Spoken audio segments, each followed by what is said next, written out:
Senior ছাত্রদলের secretary জনাব নাসিরউদ্দিন সাহেবকে তার নিজ জেলাতেই পদবঞ্চিত ছাত্র জনতা তাকে অবাঞ্ছিত ঘোষণা করেছে।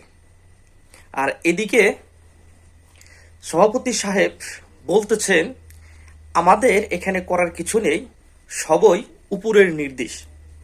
আচ্ছা, সবই যদি উপরের নির্দেশ হয় তাহলে আপনারা নিচে বসে বসে আছেন কেন?